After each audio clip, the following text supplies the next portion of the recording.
তোমাদের মা আছে তাহলে তোমরা নিজের শরীরের থেকে মায়ের শরীরের বেশি যত্ন নিও। গুড মর্নিং বন্ধুরা, তোমরা সবাই কেমন আছো? আশা করি ভালো আছো। আমি ভালো আছি বন্ধুরা। আজ একটু ঘুম থেকে তাড়াতাড়ি উঠে গেছিলাম, কারণ আজ মঙ্গলচণ্ডী আছে, সেই জন্যে প্রথমে আমি আমার কাজ টাজ করে তারপর বাবার জন্য আমি রান্না করছিলাম।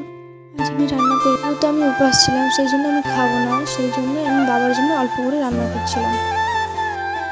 একটা দিদিভাই লিখেছে তোমার পরিবারে যুক্ত হলাম, ধন্যবাদ দিদিভাই।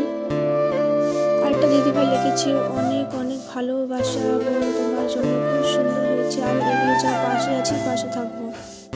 আরেকটা দাদাভাই লিখেছে অনেক সুন্দর তুমি, ধন্যবাদ দাদাভাই। কমেন্ট করো, তোমাদের কমেন্টগুলোও নেব আমি আলাদা ব্লগে। তোমাদের যাদের মা আছে তোমাদের শরীর থেকে মায়ের শরীরের বেশি যত্ন নিও। যদি মা না থাকে, বিশেষ করে মেয়েদের জন্য পুরো পৃথিবীতেও কেউ থাকে না। আর তোমার মা তোমাকে কাজের জন্য বলছে আর তুমি না করে দিচ্ছ। তোমার মা তোমাদের জন্য খেটেই মরছে।